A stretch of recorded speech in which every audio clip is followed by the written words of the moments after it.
Ok, muy bien. Buenos días, yo soy la doctora Alejandra Canel, soy residente de segundo año y el día de hoy vamos a ver una sesión que está bastante interesante. Son dos clases, entonces está un poquito larga y agradezco a la doctora Sandra que, bueno, no puede estar aquí, pero ella fue mi asesora durante la elaboración de esta clase. Entonces, son dos, es esclerosis sistémica y las miopatías inflamatorias. Entonces, vamos a empezar con la esclerosis sistémica.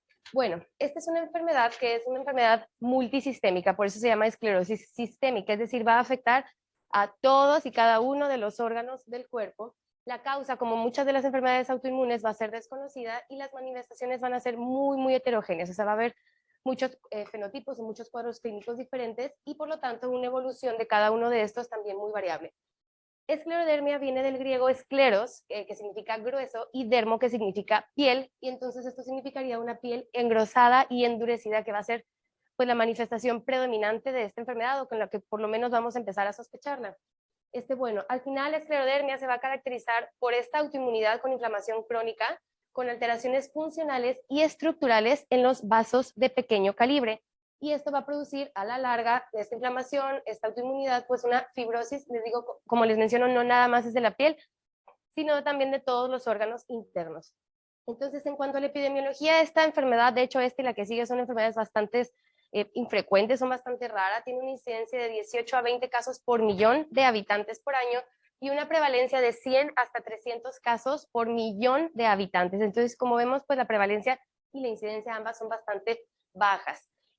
Como en todas las enfermedades reumatológicas, las mujeres van a ser el género o el sexo más afectado, con una relación bastante alta de 13 a 14, perdón, de 3 a 14 contra 1, algo como el lupus, que es 9 a 1, pues este es todavía más, hasta 14 a 1. Y van a tener una mayor prevalencia en las personas de raza blanca, como podemos ver en esta imagen. Vemos como la línea morada son las mujeres de raza negra y la rosa son las mujeres de raza blanca. Igualmente acá, los hombres de raza negra es la verde y la azul pues es todavía un poquito más alta, entonces predomina en este tipo pues de raza. Y bueno, tiene una edad promedio de inicio entre los 35 y los 50 años, una edad parecida más o menos como a la artritis reumatoide, no tanto al lupus. Y bueno, va a aumentar la incidencia conforme aumenta la edad. Entonces, bueno, ahora vamos a hablar de los factores de riesgo, que como sabemos, todas estas enfermedades autoinmunes tienen una mezcla de factores de riesgo que no nada más son genéticos, sino también ambientales. Entonces, en cuanto a los genéticos, sí se ha vinculado que hay ciertas moléculas de HLA que se asocian al desarrollo de esta enfermedad, sobre todo al desarrollo de anticuerpos específicos. Por ejemplo, los anticuerpos antitopoisomerasa 1, que ahorita vamos a ver que se asocian a la esclerosis sistémica, se ha visto que están fuertemente vinculados a los HLA DQ7, DR2, DRB1 1602 y los que están aquí mostrados. Pero también hay otras asociaciones, o sea, no nada más mutaciones en los genes HLA van a predisponer a esta enfermedad, sino también otro tipo de mutaciones en genes que codifican diferentes citocinas, diferentes receptores, por ejemplo, que al receptor de células T, al factor NF-κB, o por ejemplo, vamos a la interleucina 2, a la interleucina 23, o sea, alguna mutación en todos estos tipos de genes también puede favorecer al desarrollo de esta enfermedad. Pero, como sabemos, no nada más va a ser, o sea, si por una sola mutación genética no nos va a hacer el desarrollo de la enfermedad. Siempre tiene que haber como una predisposición genética en un individuo susceptible que se enfrenta, o más bien se expone a algún factor ambiental, y ahí sí hace ya la combinación para desarrollar la enfermedad. Entonces, ¿cuáles son estos factores de riesgo ambientales? Bueno, uno de ellos es la exposición a agentes químicos. Por ejemplo, se ha visto que la exposición a sílice y a metales pesados, también a mercurio y algunos otros químicos como el benceno, tolueno, junto con la mezcla, les digo, de estos factores genéticos, pues puede ser un factor predisponente o desencadenante. Hay otros medicamentos, sobre todo quimioterapéuticos, como la bleomicina, los taxanos, incluso drogas como la cocaína y suplementos dietarios. Pero sobre todo, lo que más se ha vinculado son el antecedente de tener infecciones, tanto bacterianas, virales, sobre todo esas dos, pero principalmente van a ser los virus, como cuál, virus Epstein-Barr, citomegalovirus y el parvovirus B19.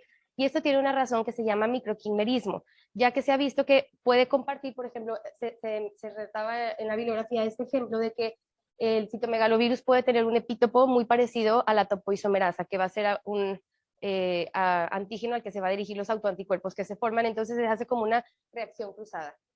Nuevamente se ha visto, como les mencionaba, la exposición a ciertos pues, químicos como la silicona presente en ciertos implantes mamarios, pero esta asociación es no tan directa, pero bueno, se ha relatado también. Y como algo nuevo o diferente, el fumar, como casi en todas, ustedes saben, todas las enfermedades reumatológicas, el tabaquismo va a aumentar pues el desarrollo, va a empeorar la sintomatología, en esta no. Y bueno, por último, la radioterapia, o más bien la radiación, también se ha relacionado con la aparición de esclerosis sistémica de novo, así como la exacerbación de la fibrosis ya existente. Entonces, bueno, hablando un poquito más todavía sobre el microquimerismo, hay otra teoría, porque les digo, la esclerosis sistémica es una enfermedad, no es como el lupus, no es como la artritis reumatoide, que ya está muy, muy bien estudiada, o sea, ya se, y aún así todavía no se sabe perfectamente bien qué es lo que pasa, bueno, esta todavía menos. Entonces, hay todavía una teoría que es el del microquimerismo, ya que se ha visto que las mujeres sanas, cualquier persona sana, una mujer que ha tenido algún bebé, muchas veces van a quedarse con células fetales en su cuerpo. Entonces, se ha visto, por ejemplo, se comparaba unas mujeres que estuvieron embarazadas, tuvieron hijos y luego les dio esclerodermia, y luego vieron a unas mujeres embarazadas que tuvieron hijos y que no tenían esclerodermia, y se vio que el primer grupo, es decir, el que sí tenía esclerodermia, tenían un mayor número, pero mucho más alto de células fetales que el que no tenía esclerodermia. Entonces se cree que estas células fetales que se permanecen después del parto, después del embarazo, pudieran ser como un factor, como si fueran un antígeno nuevo, o sea, como si fuera una enfermedad de injerto contra huésped en la que se van a generar autoanticuerpos de la madre hacia las mismas células del feto que se le quedaron. Pero les digo, todo esto es también una teoría, porque esta enfermedad pues es bastante desconocida su causa. Entonces ahora sí vamos a hablar de la fisiopatología, que esta pues es bastante compleja y también sigue siendo no comprendida del todo, pero se caracteriza por estas cuatro cosas que tenemos hasta allá. Va a haber un proceso de autoinmunidad que va a producir una vasculopatía, una inflamación y una fibrosis subsecuente, o sea, en ya fases más terminales. Entonces, aquí va a haber una célula estrella que van a ser las células mesenquimales, que son estas. Y si para recordar que son las células mesenquimales o mesenquimatosas, son células como si fueran células madre totipotenciales, pero estas son como pluripotenciales, son como un escaloncito más abajo, y estas se pueden renovar, autorrenovar según el estímulo que se necesite hacia, o sea, estas no son células especializadas, son células como pluripotenciales que cuando se necesita de su ayuda se van a diferenciar hacia una célula que sí es especializada, como todas estas, ¿no? Ocecitos, células endoteliales, condrocito, etcétera. La más importante aquí va a ser pues esta, la del endotelio, porque es las que van a atacarse en la esclerodermia. Entonces, bueno, así como esta es la célula como que lo inicia todo, porque van a ir a atacar a esta célula mesenquimal, la célula que se va a activar y la que nos tenemos que quedar muy, muy bien grabado va a ser esta, que es el fibroblasto. Es decir, aquí está el endotelio, va a haber un daño, van a pasar los linfocitos, lo van a estimular y va a empezar a producir la fibrosis, pero lo voy a abordar más a detalle en las siguientes diapositivas. Entonces, el evento inicial en la fisiopatología va a ser una lesión vascular, y como ya mencioné, esta lesión vascular no se sabe bien cuál es el desencadenante, es una mezcla de predisposición genética, factores ambientales, estrés oxidativo, a lo mejor una infección viral, pero el punto es que se produce esta lesión vascular y se van a empezar a liberar, pues obviamente, citocinas proinflamatorias, moléculas de adhesión, quimiosinas que van a producir un daño vascular. Y esto es lo súper importante que tenemos que aprendernos. Este daño vascular, pues va a producir obliteración y una hipoxia tisular, y es aquí donde empieza toda la fisiopatología. Entonces tenemos que, lo principal es que, perdón, se van a lesionar los vasos pequeños, es decir, las arteriolas, y eso va a ocurrir, como les menciono, en todos los órganos, y va a producir obviamente brechas, porque va y ataca, o sea, va y ataca, y va a haber estas brechas con pérdida progresiva de los vasos sanguíneos. Entonces, ¿qué es lo que pasa? El cuerpo actúa de manera que nosotros tenemos aquí alrededor del vaso sanguíneo estos que se llaman pericitos. Los pericitos son como unas células especializadas que están abrazando, como se puede ver en este corte como más transversal, están aquí abrazando al capilar, y lo que hacen es que según se pueden diferenciar como hacia célula muscular o hacia célula endotelial, dependiendo del estímulo. Entonces, cuando esto está sufriendo lesión, estas responden creciendo, creciendo y creciendo, y como que se van diferenciando hacia una célula muscular, de modo que empieza a hacerse como un engrosamiento, por así decirlo, del endotelio, y todo esto va a producir una microangiopatía con la disminución del flujo sanguíneo nuevamente, porque está todo erosionada, y además aquí pues ya está aumentando, como está todo rodeado de muchos pericitos, pues el espacio para poder intercambiar pues sangre con el órgano es todavía, o sea, aumenta más, ¿no? Porque está todo engrosado por los pericitos, y esto va a generar nuevamente hipoxia. Entonces este es el primer paso. El segundo paso, y esto más bien no es el segundo paso, sino pues así los puse, pero esto pasa a la par, ¿no? Paralelamente, al haber esta hipoxia y al haber esta lesión, pues se van a generar especies reactivas de oxígeno, y estas especies reactivas de oxígeno, vamos, como ya en esta fase cuando se están liberando, pues van a generar más cambios que van a activar sobre todo a los fibroblastos, como les mencionaba, y van a empezarse a secretar más células, o más bien matriz extracelular y fibras de colágeno, que son estas naranjitas que podemos ver aquí, y van a ir estimulando a los fibroblastos, estos que son los cafecitos, a que crezcan y que se multipliquen cada vez más y más, hasta que se vuelve como un círculo vicioso, porque pues entonces ya está más grueso, pues entonces hay más hipoxia, pues entonces se secretan más citocinas, entonces se secreta más colágeno, más matriz extracelular, más proteoglucanos, y cada vez se va haciendo más grueso hasta que llega a una fase terminal que ya no es tanto la fibrosis, sino ya está la célula totalmente atrofiada. Y bueno, como tercer paso, pues es la fibrosis, y aquí ya nada más brevemente, esta célula que tenemos aquí es un fibroblasto, que como podemos ver tiene muchísimos receptores para diferentes quimiosinas, que son las que se liberan cuando hay el daño endotelial al vaso. Entonces está estimulado, pero lo que más va a producir que es como la citocina más importante que va a producir toda la fisiopatología de esta enfermedad, va a ser el factor de crecimiento transformador beta. ¿Por qué? Porque ese va a ser el que va a estimular directamente a los fibrocitos, a los fibroblastos, perdón, es como una retroalimentación positiva para que produzcan más colágeno, más proteoglucanos, más matriz extracelular y se perpetúe este ciclo. Muy bien. Entonces, bueno, esta fue la fisiopatología. Ahora vamos a hablar de los subgrupos de esclerodermia, ya que hay 4 tipos. Los más importantes son los primeros 3. La verdad, el 4 es igual que en la que vamos a ver la polimiositis, o sea, las miopatías. Siempre hay un overlap, porque overlap significa que tienes esta enfermedad más otra reumatológica, ¿no? Por ejemplo, artritis reumatoide y lupus, que se llama lupus, cosas así. Entonces, esos son los overlaps. Esto no vamos a hablar mucho, más bien vamos a hablar de los otros. Entonces, la esclerosis sistémica o esclerodermia se divide en 2. Ambas son cutáneas, esclerosis sistémica o esclerodermia cutánea, limitada y difusa, y cada una tiene sus características muy distintivas. Podemos ver en hay otra, la tercera es la esclerodermia sin, así se llama, sin escleroderma, que como su nombre lo dice, pues va a tener afectación visceral, pero no va a tener afectación cutánea, que es esta, ¿ok? Pero ahora vamos a las otras 2, que son las más importantes, la limitada y la difusa. La limitada, algo muy importante es que va a tener un fenómeno de Raynaud. O sea, siempre que tenemos un fenómeno de Raynaud, esta es una de las enfermedades que tenemos que temer. Otras lo tienen, por ejemplo, lupus, también a veces artritis reumatoide, a lo mejor Sjögren, pero este es bien característico, que tienen un fenómeno de Raynaud que precede la enfermedad aproximadamente por años, sobre todo en la limitada. Como su nombre lo dice, esta es limitada y nada más se va a afectar manos, a lo mejor también un poco de antebrazos y las piernas y pies y la cara, ¿ok? Pero nada más. Esta se va a caracterizar por tiene 2 características muy importantes. Una es que su complicación principal va a ser la hipertensión pulmonar y el síndrome de Crest. El síndrome de Crest se llama calcinosis, Raynaud, alteraciones esofágicas, esclerodaquilia y telangiectasis, que ahorita lo vamos a ver todo como quiera. Pero estas son como que sus 2 características principales de la limitada.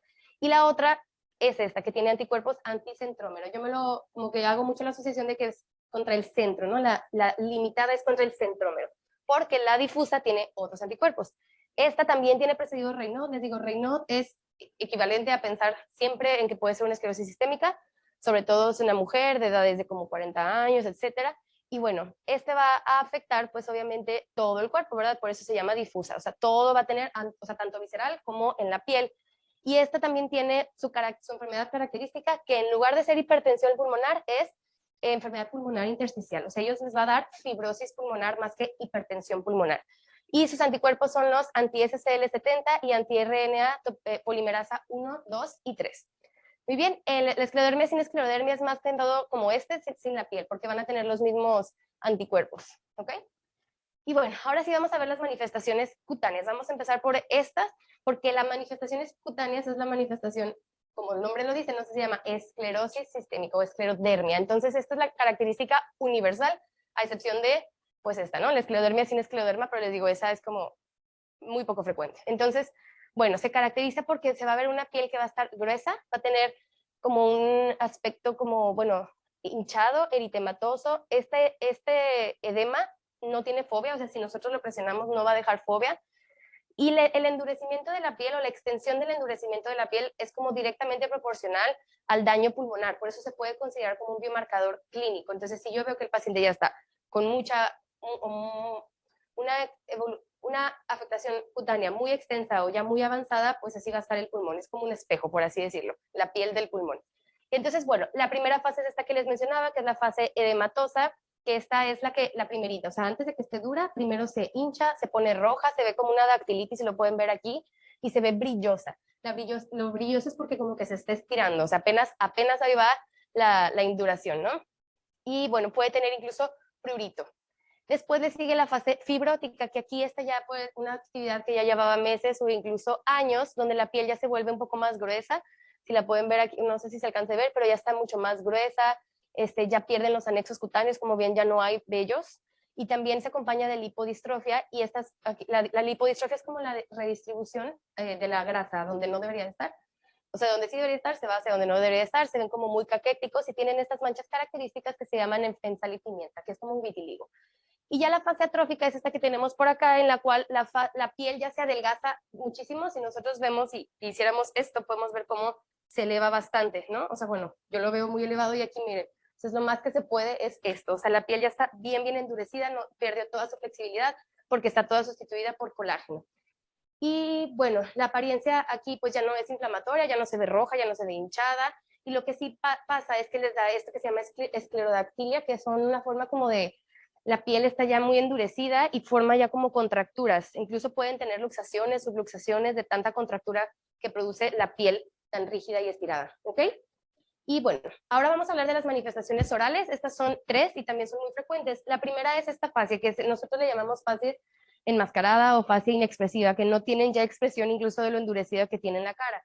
Esa es esta. La segunda es esta disminución de la apertura oral. Como ven, esto es lo más que esta persona puede abrir la boca y no se alcanza a ver, creo, pero aquí hay unos como surcos o cisuras que son como longitudinales peribucales. Son como unas arrugas que se hacen muy características también de la esclerodermia. Y por último, se tiene también una como enfermedad gingival, o sea, como que se empieza a reabsorber muy profundamente las encías y se ve incluso hasta la base, y aquí también puede haber telangiectasis. Acuérdense que esa es una característica del síndrome de Crest, que son las telangiectasis. Y bueno, el fenómeno de Raynaud es muy importante. Acuérdense que está en las dos, nada más que una está precedida por años, muchos años, y una en la difusa está como por pocos años o meses, ¿no? Entonces, ¿qué es el fenómeno de Raynaud? Pues es un vasoespasmo de la circulación arterial digital. Eso generalmente se puede dar en personas sanas cuando nos exponemos al frío, pero generalmente se darían solo 2 pasos del fenómeno, no 3. Los 3 son el blanqueamiento, como podemos ver aquí, cuando es totalmente se ocluye, o sea, es el espasmo, queda totalmente avascular. Ese sería, pues, el blanqueamiento, y después sigue la cianosis, que es cuando ya no le está llegando oxígeno al dedo, a la mano, y se pone azul. Y después sigue ya una hiperemia reactiva en la que se pone rojo. Estos son los 3 pasos, y esto obviamente ya es patológico cuando están los 3 presentes. Entonces, como les menciono, esto es muy importante, está presente en todos los pacientes con esclerosis sistémica y puede preceder a los demás síntomas incluso por años, sobre todo en la limitada. Y bueno, con el tiempo estos cambios, ¿qué va a pasar si aquí está pasando estos fenómenos de vasoclusión o vasoespasmo continuo? Porque ya a la larga pueden durar incluso hasta 30 minutos. Bueno, ¿qué va a pasar? Pues esto va a pasar, una vasculopatía digital, en la que los episodios de isquemia repetidos pueden provocar ulceraciones. Sobre todo va a ser en las en las superficies extensoras de las articulaciones interfalángico-proximales, distales, incluso en la muñeca. Y esto es por algún trauma, porque normalmente si nosotros nos golpeamos, pues llega la sangre y repara, pero acá no puede llegar la sangre. Entonces, ¿qué pasa? Pues se ulcera. Esta ulceración se puede incluso pues infectar y pueden terminar en amputación. Pero antes también puede haber algo que se llama, nosotros le llamamos pitting digital o puntilleos digitales, que es lo mismo, son como áreas de microisquemia en las puntitas de las yemas de los dedos, se ven así puntitos, y eso pues son datos más tempranos.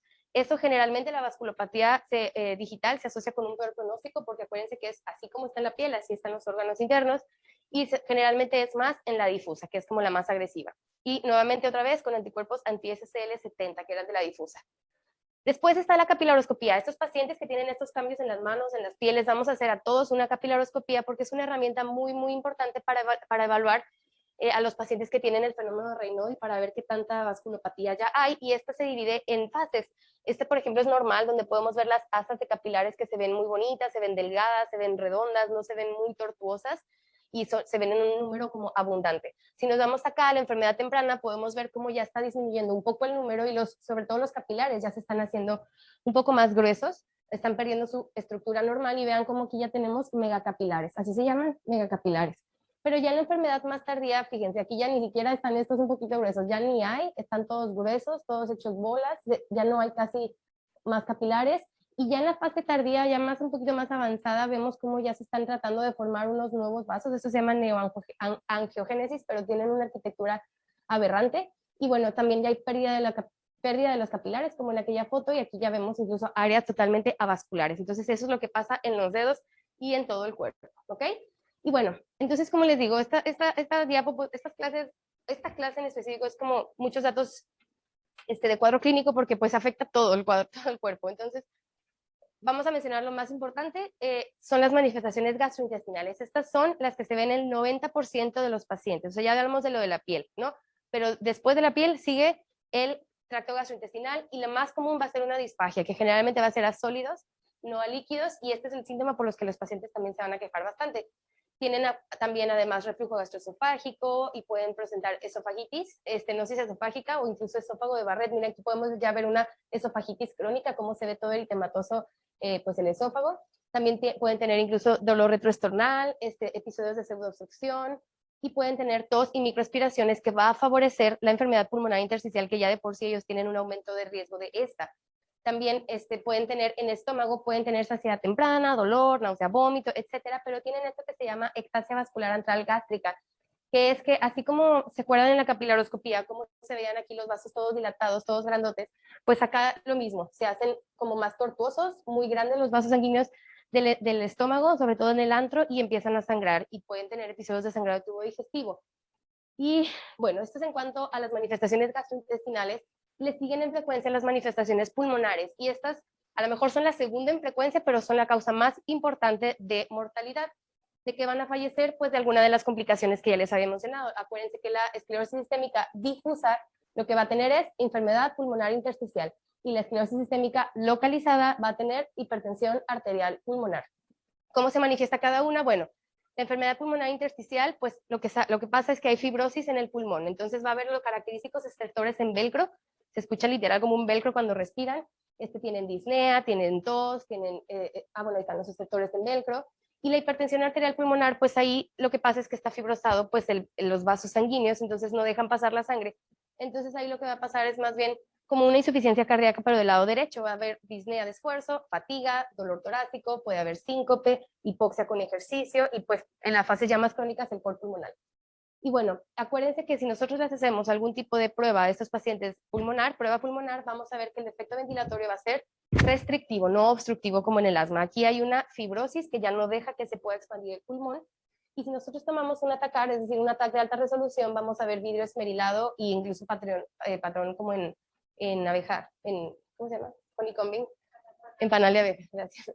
Y bueno, las complicaciones van a ser el TEP, sobre todo pues en esta, ¿no? Que está ahí todo estenosado, y que es sobre todo la causa principal de muerte. Acuérdense, van a ser las complicaciones pulmonares. Y ya un poco menos frecuente tenemos a las manifestaciones cardíacas de este lado y a las manifestaciones renales.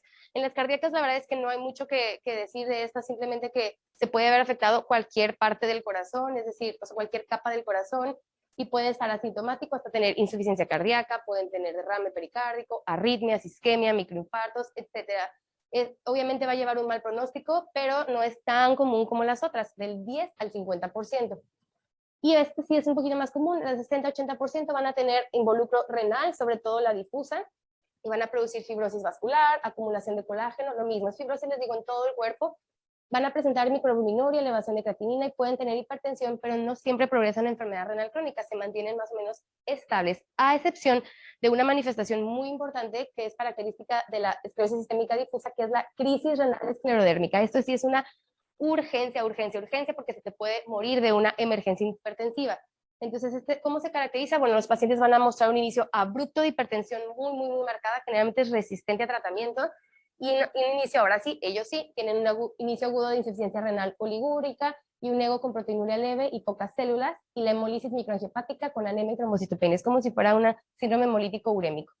Esto afortunadamente se ve en pocos pacientes, solo 10 a 15% de los que tienen esclerosis sistémica difusa, y algo bueno es que antes se moría, esto es más de 75, pero prácticamente era un diagnóstico premortem. Afortunadamente con los IECAS ya la mortalidad disminuyó al menos de 15%, porque con eso es el tratamiento de elección y mejoran bastante. Entonces, ya para no seguir órgano con órgano, hice esta diapositiva en la que únicamente es para explicar cómo la esclerosis sistémica puede afectar cualquier órgano del cuerpo. En el sistema musculoesquelético, que también van a tener síntomas casi en todos los pacientes. Vamos a tener artritis como si fuera una artritis reumatoide, tendinitis, acuérdense de las contracturas por esta fibrosis, con luxaciones y subluxaciones. En lo neuromuscular, pues pueden tener sarcopenia y debilidad muscular, pues porque ya está todo atrófico. Neuropatía, sobre todo por compresión, porque como está todo fibrosado, tienen muchos síndromes de compresión como túnel del carpo o acá de ciática. En lo genitourinario, pues disfunción eréctil porque ya no llega la irrigación, disminución en la lubricación vaginal, dispareunia. En los sistémicos, como todas las enfermedades reumatológicas, van a tener dolor, fatiga crónico, pérdida de peso, pueden tener fiebre. Y bueno, se asocia a cáncer, como todas las, o sea, como ya hemos visto mucho las enfermedades autoinmunes, casi siempre tienen también, hay un poquito más de riesgo de enfermedades neoplásicas, como cuál, pulmón, un tercio de ellos, o sea, es más, otra vez pulmón y después mama. Y bueno, otros pues ya son osteoporosis, necrosis avascular, enfermedades tiroideas y síndrome seco. Pero bueno, como todas las enfermedades reumatológicas. Entonces ahora sí vamos a los anticuerpos. ¿Cómo vamos a diferenciar una de otra? Eran nada más 3, ¿se acuerdan? Les había mencionado que está el SCL70, que es para, son ANAS, todos, por cierto, son ANAS, o sea, estos son anticuerpos antinucleares, pero específicamente este es contra la topoisomerasa, que se acuerdan que es la que les dije que cruzaba con el citomegalovirus. Está contra el centrómero y contra la RNA polimerasa. Entonces, el primero y el tercero son los que se ven en la difusa. Y el centrómero, acuérdense que era en la localizada. Básicamente esto es lo importante, esto ya lo vimos, o sea, a qué se relaciona cada uno. Y nuevamente en esta diapositiva lo puse para hacer énfasis en que los primeros dos en la difusa, acuérdense que es la fibrosis pulmonar, y la limitada, acuérdense que es la hipertensión arterial pulmonar y el síndrome de CREST, lo que lleva calcinosis. Y bueno, ahora sí, ¿cómo vamos a diagnosticar esta enfermedad? Pues hay unos criterios, así como los del eular, o sea, los del artritis reumatoide, los de lupus, es lo mismo. Entonces aquí vamos a tener que pues hay un engrosamiento de la piel, sobre todo de los dedos, o las lesiones el pitting de los dedos, telangiectasias, la capilaroscopía alterada, la hipertensión arterial pulmonar, o la enfermedad fibrosa, el fenómeno de Raynaud y los autoanticuerpos, o sea, con todo esto que acabamos de ver, o sea, clínica más autoanticuerpos, y nos va a dar un score. Si el score es de 9 o más, ya, es esclerosis sistémica. Esos criterios tienen una especificidad y una sensibilidad mayor al 90%, por lo que pues, son bastante confiables. Y así se hace el diagnóstico. ¿Ok? Y bueno, ¿cuál es el tratamiento?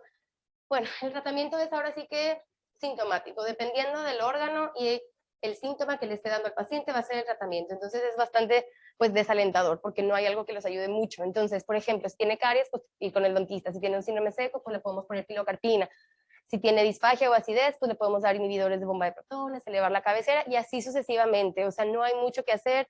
Si tienen, por ejemplo, mala absorción, pues podemos dar rifaximina para que barra toda la flora patógena. Si tiene pseudoobstrucción, pues manejo conservador.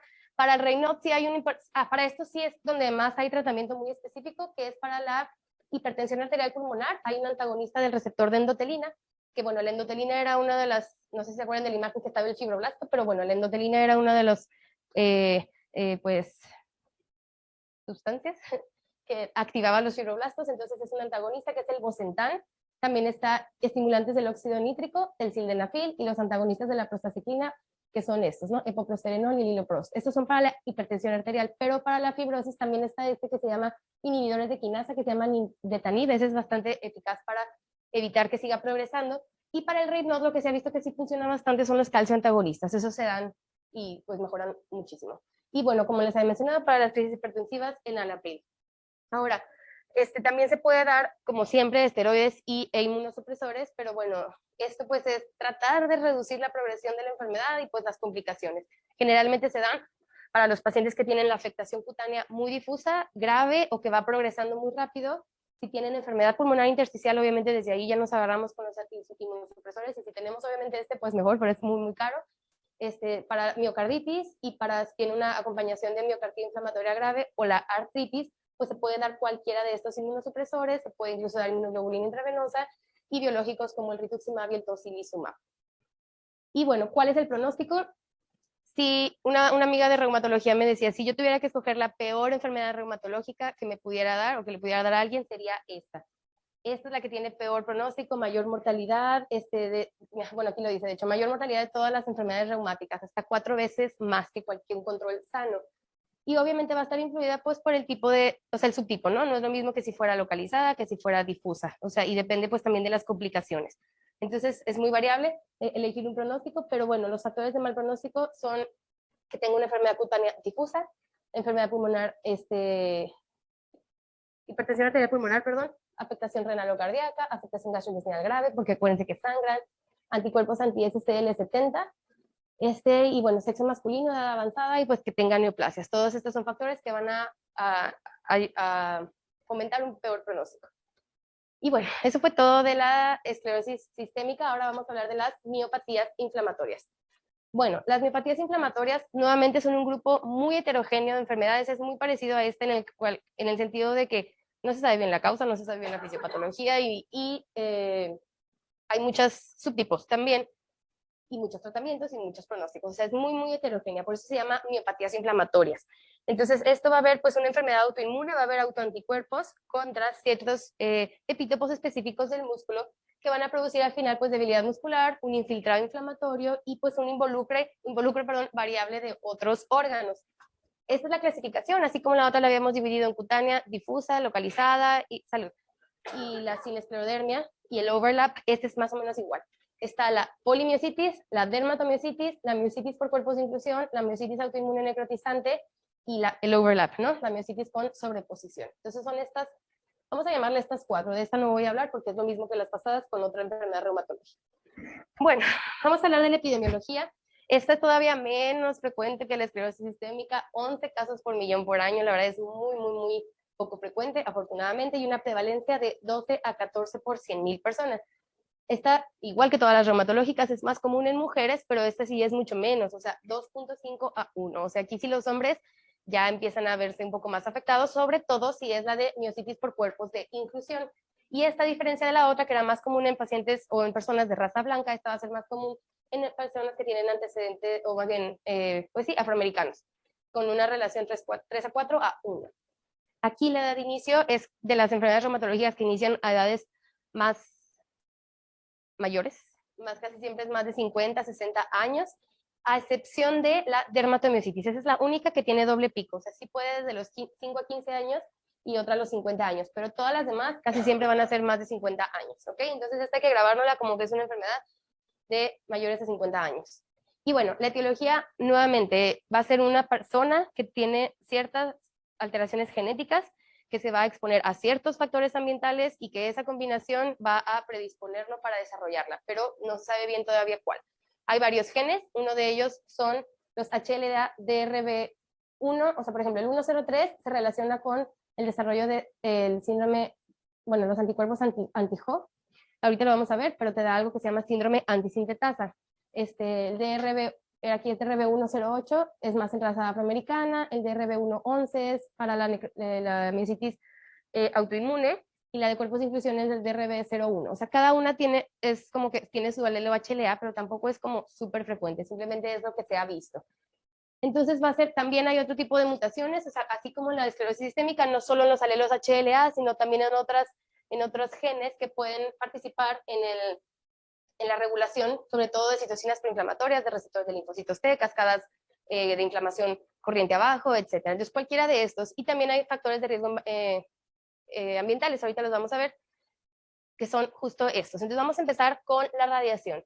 Se ha visto que hay más dermatomiositis. Esto varía, depende de cada una, pero específicamente en dermatomiositis se ha visto que es más común en áreas donde están más cerca al Ecuador.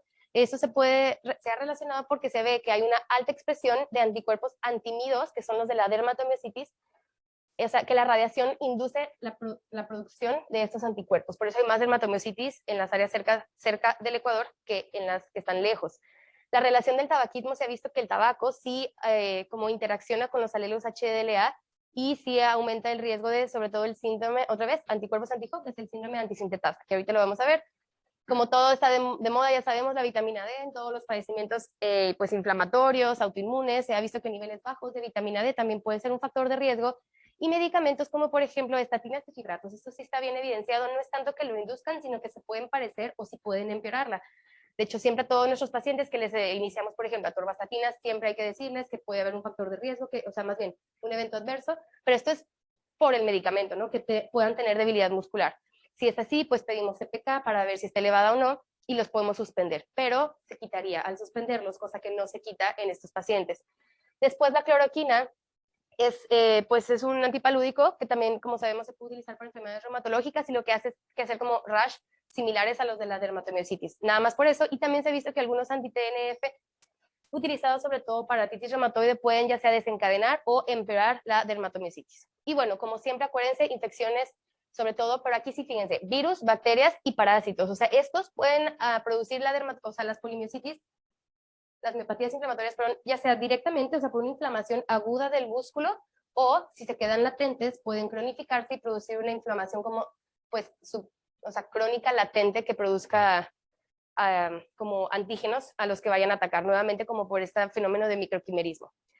Y bueno, esta diapositiva es súper, súper importante, es muy, muy importante que ustedes se vayan con estos, sobre todo esta, a casa. Pero bueno, las asociaciones de las miopatías inflamatorias, o sea, cuando a ustedes les llega un paciente con una miopatía inflamatoria, es sí o sí vamos a tener que descartar que no tenga un proceso maligno concurrente. ¿Por qué? Porque se ha visto que principalmente con la dermatomiositis hasta 30% de ellos y con la polimiositis 15%, pero casi hasta la mitad de los pacientes van a tener un proceso maligno subyacente. Entonces, siempre, y yo lo recuerdo mucho cuando estaba pues en interna, que llegaba un paciente con una exacerbación, sobre todo urgencias, si no tenía ya, le hacías lo que llamamos, no sé si existe de verdad, pero se llama PANTAC, o sea, lo taqueabas de la cabeza hasta los pies para buscarle una neoplasia, porque es muy común y de hecho se cree, o incluso hay bibliografía que lo considera a la dermatomiositis como un síndrome paraneoplásico, y esto es porque se cree que puede haber, ya sea que el tumor esté produciendo como que autoanticuerpos o que haya como igual, así como lo que les había dicho de la topoisomerasa que se parecía con el citomegalovirus, o sea, aquí pudiera haber como que una epítopo en las células musculares que se parece mucho al del cáncer, al del tumor, y entonces se hace esta como reactividad cruzada y se empieza a atacar. Entonces, siempre que tengamos un paciente con este diagnóstico hay que buscarle cáncer. ¿Y cuándo va a ser más frecuente cuando pase? Pues del diagnóstico hasta 10 años. Otras bibliografías dicen que sobre todo los primeros 3 años lo tienes que estar dando un seguimiento muy, muy, muy estrecho al paciente por riesgo a que desarrolle cáncer. Y bueno, la otra pues es que tenga otra asociación con enfermedades del tejido conectivo. Esto también se ve casi hasta en la mitad de los pacientes. ¿Cuál? Pues cualquiera de esas. Y es cuando ahí se llama un síndrome overlap. Pero bueno, lo más importante que se les quede es esto. Y ahora vamos a hablar de la fisiopatología. Bueno, esta va a ser una microangiopatía que inicia, o sea, la cascada inicial, los que van a empezar toda la reacción inmune va a ser el complemento. Entonces, va a haber un factor, por ejemplo, aquí dice, ¿no? Ya va a haber autoanticuerpos o va a haber un factor que dañe el músculo, o sea, un virus, la radiación, el tabaquismo, lo que sea. No se sabe muy bien cuál es, pero se daña el endotelio y viene el complemento, se deposita, se activa el complejo de ataque en membrana y se liberan puras citocinas, que van a atraer a más células, macrófagos, células dendríticas, linfocitos T, que van a expresar pues moléculas de adhesión para que vengan más inflamación, para que al final se hagan por las células B pues autoanticuerpos hacia, acuérdense aquí está, miren, el MI2, que es el de la dermatomiositis, el más característico, ya que estos son como antígenos o epítopos que se encuentran en el músculo, que el cuerpo pues ya está ahora atacando por este evento que no se sabe bien cuál causa. Entonces, miren, este es un fascículo normal. Como podemos ver, tenemos todos esos capilares, están chiquitos, todas estas fibras están más o menos del mismo tamaño, están rositas. ¿Y qué es lo que va a pasar? Se destruye esta célula endotelial que está en el peromicio, así se llama, bueno, en el endomicio es como el vaso sanguíneo de la fibra muscular, es el que se destruye. Entonces, ¿qué va a pasar? Se va a afectar sobre todo la capa periférica. Si ustedes pueden ver, ya estos miocitos ya se ven más chiquitos, más amorfos y más opacos, y los vasitos sanguíneos que estaban aquí ya se ven menos. Miren, aquí ya nada más veo como 3, 4. Entonces, esto es lo que produce. Es bien, bien característico que se les quede grabado que es una atrofia perifascicular, porque esto es muy específico de la dermatomiositis y la destrucción de capilares. Y vean cómo ya en fases más avanzadas, estos capilares los ven aquí, están bien gorditos. Tratan como que de compensar el que ya no están, o sea, están todos necróticos y bueno, cada vez se ve más muerta la periferia. Entonces aquí tengo una imagen más en vivo, esta es una imagen de una biopsia y podemos ver cómo esta es la fibra muscular y fíjense cómo está todo alrededor, casi siempre en la periferia donde va a estar todo el infiltrado inflamatorio, y estas flechitas lo que están apuntando es a los miocitos que están muy chiquitos, o sea, comparen este y este miocito con estos de acá, ¿no? Hasta cambia el color. Entonces, bueno, también lo que podemos ver aquí es esto que vemos aquí es inmunofluorescencia y esto verde es el complemento y esto rojo es el capilar. Entonces, cuando lo sobreponemos nos da esto y vemos cómo está todo naranja porque está destruyendo el complemento al vaso. Es esto. Y si lo podemos ver ahora en una imagen como más a mayor campo, este es uno sano, este es un enfermo. Vemos como igual está grandote, está gordito, y si yo cuento esto es 1, 2, 3, 4, 5, rápido puedo contar fácil más de 10. Pero vean cómo se ve aquí. Aquí ya ni siquiera se ven los miocitos, está todo atrófico, están todos chiquitos, ya puedo contar muchos menos capilares, y si se ven, cómo están todos gorditos, ¿sí? Están ya deformes, no están así como un puntito amarillo, se ven grandotes. Están tratando de compensar la hipoxia. Entonces, esta fisiopatología es para todas las miocitis a excepción de una. Aquí siempre va a haber como la excepción es la miocitis por cuerpos de inclusión, porque esta tiene una fisiopatología diferente. Aquí no actúa el complemento. Aquí esta es como la enfermedad de Alzheimer. Literal lo que va a pasar es que va a haber pues un desencadenante, virus, es más en personas ya más de 60 años sobre todo, porque ya es más de personas de la tercera edad, que van a tener pues alteraciones, o sea, el trigger que no se sabe cuál es, se van a liberar interleucinas y se van a acumular la proteína beta amiloide. Esta es la que se va a acumular, literal, es como si fuera, de hecho se cree que es como un modelo de neuroinflamación periférica, la polimiositis, perdón, la miositis por cuerpos de inclusión. Entonces aquí se acumula la proteína tau y pues interfiere, ¿no? O la beta amiloide, pues las dos, y es la que interfiere con el músculo. Entonces, pues es una fisiopatología completamente diferente. Y bueno, ahora sí vamos al cuadro clínico. En la dermatomiositis, pues como su nombre lo dice, va a estar afectado la piel y el músculo. Entonces, el músculo, ¿cómo? Generalmente va a ser todo lo central, va a ser cintura escapular, cintura pélvica y los músculos proximales. Entonces, las manifestaciones van a ser esas, es decir, los pacientes no se van a poder parar en la silla, no van a poder bajar objetos altos, no se pueden peinar, pero, por ejemplo, sí pueden abotonarse las camisas. Los músculos distales generalmente están preservados hasta el final de la enfermedad. Al inicio, siempre quédense claro con esta idea de que va a ser casi el centro, ¿no? La musculatura proximal.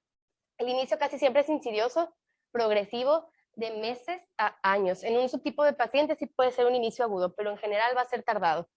Ya dije esto, también pueden tener debilidad de músculos flexores del cuello y tienen caída de cabeza y debilidad de los músculos faringeos, y esto es lo que va a empezar a hacer las complicaciones, porque pueden tener ronquera, disfonía, voz nasal, pero pueden tener regurgitación nasal, y como no funciona ya en todos los músculos de aquí, o sea, de la faringe, pueden tener neumonías de repetición por aspiración. Y bueno, también no es tan común que sea al inicio, pero pueden tener involucro de los músculos ventilatorios, y eso les puede producir disnea y, otra vez, enfermedad pulmonar intersticial, que aunado a las microaspiraciones, pues progresa más rápido. Y las manifestaciones cutáneas, ¿no? Que es dermatomiositis. Ahorita las vamos a ver.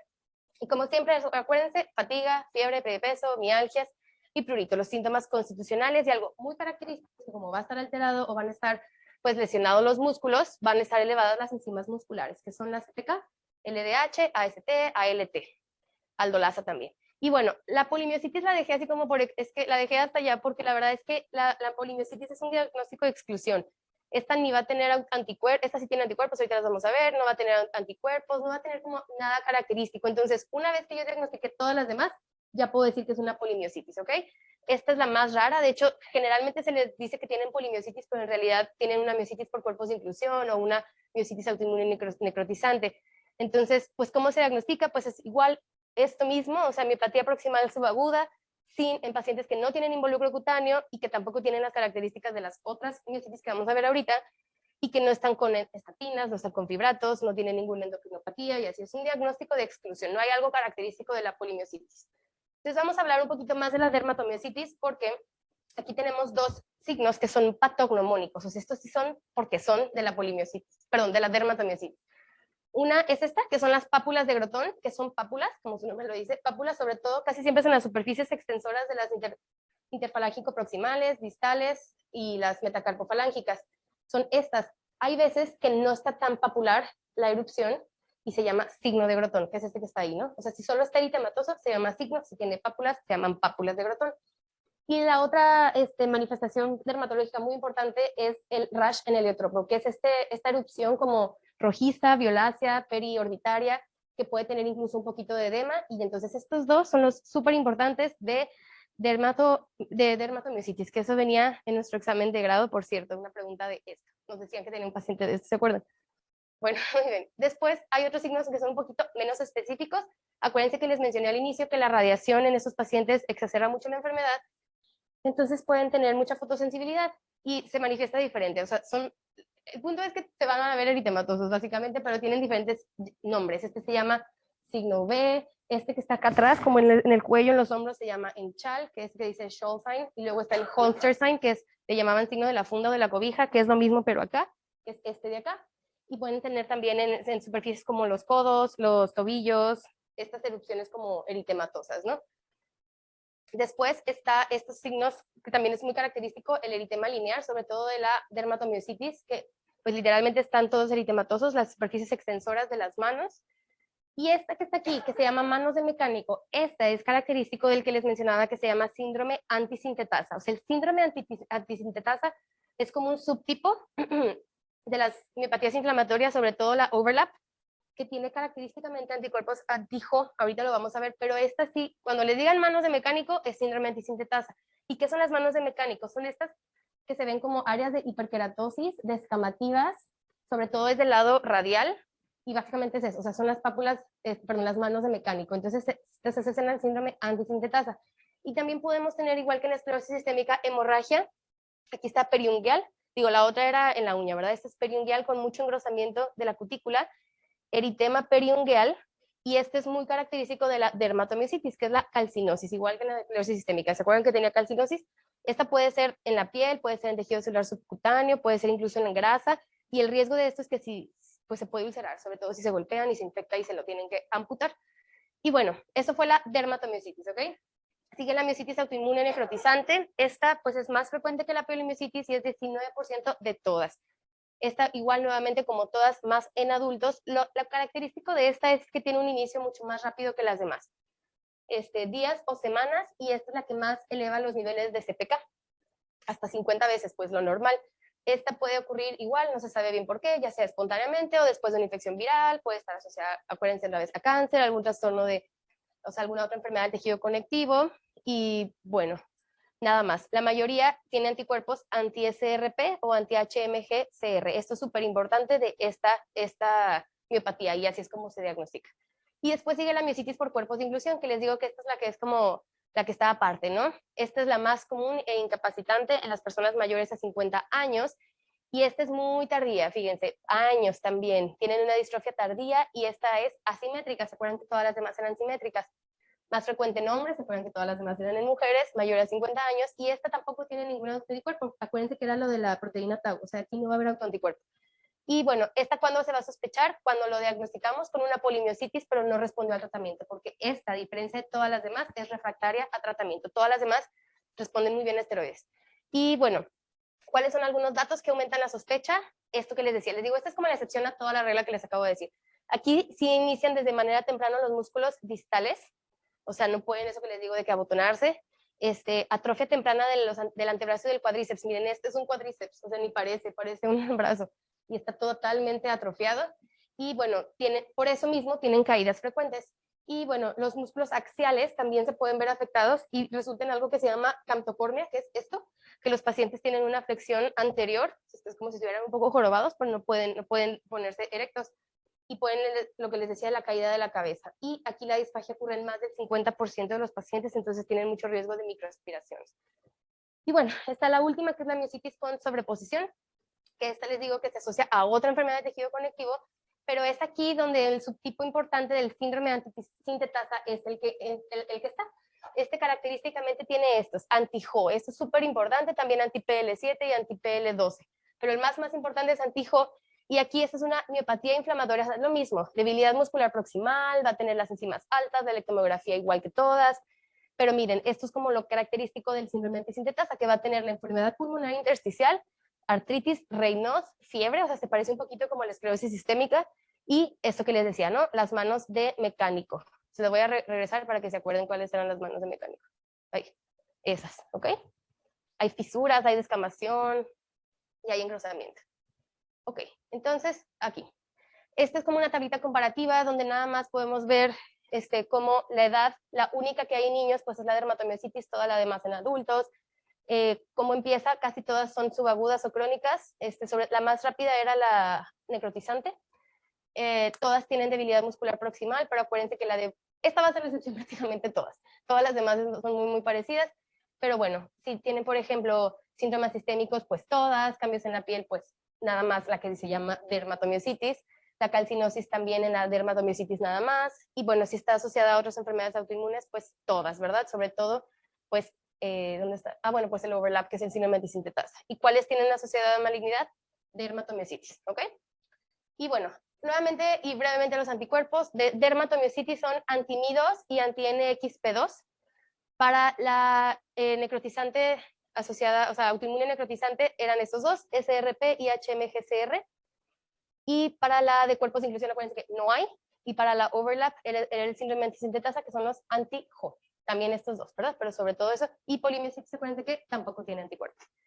Entonces, igual que en todas, hay su tablita diagnóstica donde vamos nosotros sumando puntos. O sea, si la edad diagnóstica fue más de 40, y aquí la divide en con biopsia y sin biopsia. Y les da un diferente puntaje, pero también a la hora de ver el resultado también es con biopsia y sin biopsia. Y pues básicamente es que la edad de inicio sea sobre todo mayores a 40 años, que tengan la debilidad muscular proximal, el rash en el otropo, las pápulas y el signo de Brotón, les dije, estos son súper característicos, de hecho patoglumónicos, que tengan otras enfermedades como, bueno, asociaciones como disfagia, y bueno, tienen anti-Jo, y ya, como el síndrome de antisintetasa, pues también, y aquí la elevación de CK, o bueno, CPK, LDH y las enzimas hepáticas, ¿no? Que también son musculares. Y bueno, por último, si tienen los resultados de la biopsia, pues la infiltración mononuclear. Ahorita vamos a ver, más bien. Entonces, ahorita vamos a ver la biopsia, pues. Y ya, pues simplemente si tienes, por ejemplo, vamos a decir que tenemos una biopsia, un puntaje sumado de 8.7 o más, pues nos da un diagnóstico definitivo. Si no tenemos biopsia, pues un diagnóstico de 7.5 nos da un diagnóstico definitivo, ¿ok?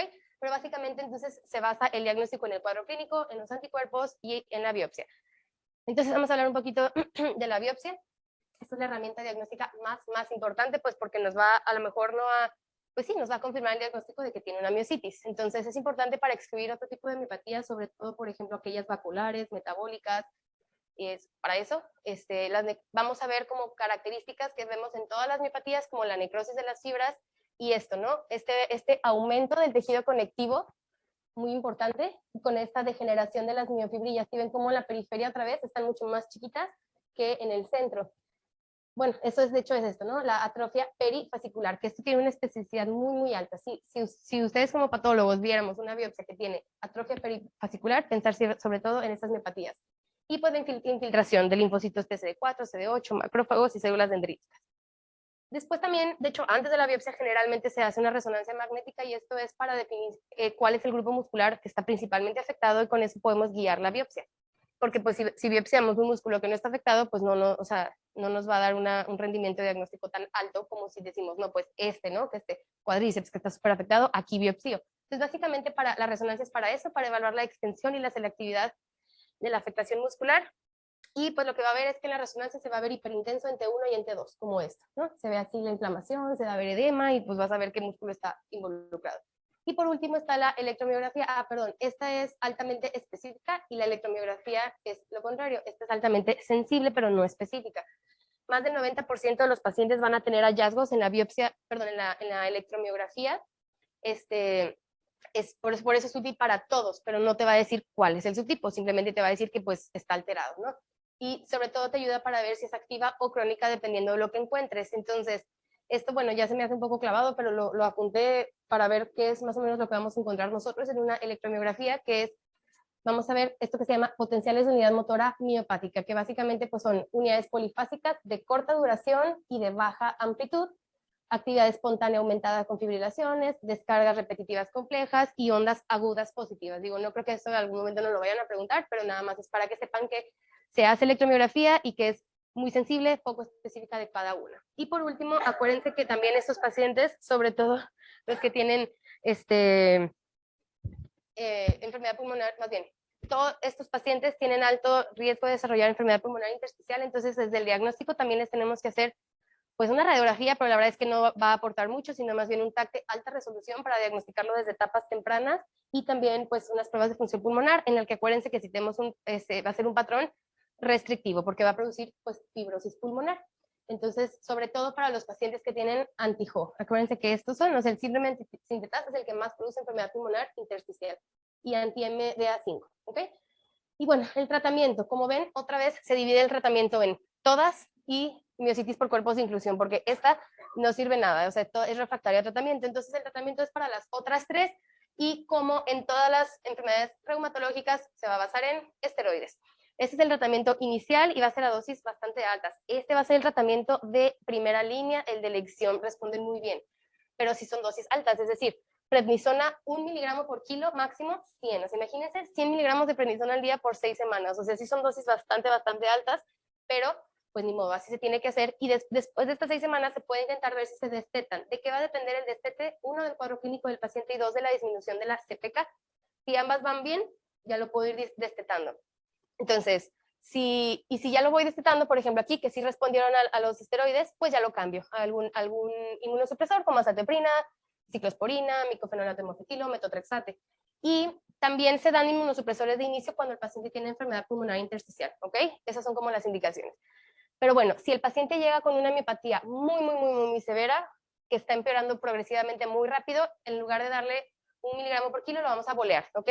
1 gramo al día por 3 a 5 días y luego ya cambiamos a esto y luego ya cambiamos a esto, ¿ok? Estos son los pacientes que respondieron a esteroides. Si no responden a esteroides, se puede intentar dar inmunoglobulina intravenosa, 2 gramos por kilo, y si no responden a inmunoglobulina, pues podemos dar rituximab. Y ya, esa es nuestra última línea de tratamiento, ¿ok? Y por último, bueno, ahorita hablamos del tratamiento de acá porque la verdad es que no hay nada. Si se ven, pues, por ejemplo, inmunoglobulina, o sea, rituximab no, inmunoglobulina no, esteroides no, o sea, nada más se pone literal rehabilitación pulmonar, es lo único, o sea, rehabilitación es lo único que hay, no hay nada. Entonces el pronóstico, antes de los esteroides era muy malo, con los esteroides tienen una buena supervivencia, más del 90% a 10 años, con este tratamiento, ¿verdad? Que parece muy agresivo, pero pues por lo menos sí responden bastante bien. Y como les mencioné, en el de cuerpos de inclusión, pues generalmente va a ser resistente a esteroides inmunosupresores, sin embargo, eso es lo que se les da, esperando que respondan un poquito. Hay un anticuerpo que se llama antifactor de crecimiento transformador beta, que es el bimagrumab, que pues está todavía como que en investigación, y en general, pues la verdad es que el tratamiento es sintomático, dependiendo de lo que tenga el paciente, se pueden recomendar ejercicios de resistencia y pues rehabilitación. Y bueno, como conclusión, escribí que la esclerosis sistémica es una enfermedad multisistémica crónica caracterizada por autoinmunidad, disfunción vascular generalizada y fibrosis variable de la piel y los órganos internos, y se clasifica en función del grado de afectación de la piel y el patrón acompañante de afectación de los órganos internos y de los anticuerpos. Las miopatías inflamatorias deben considerarse en pacientes que presentan debilidad muscular proximal simétrica de inicio gradual, enzimas musculares elevadas y una variedad de presentaciones extramusculares. Ambas enfermedades tienen una etiología poco comprendida, en la que se ha propuesto que factores de riesgo genéticos regulan respuestas inmunes contra agentes ambientales indefinidos, además de una fisiopatología compleja. Y bueno, pues el tratamiento de estas enfermedades depende del subgrupo específico y se debe individualizar dependiendo de la afectación multisistémica, pero generalmente, como todas las enfermedades reumatológicas, se va a basar en esteroides, inmunosupresores y tratamiento sintomático. Y es todo. Les agradezco mucho su atención.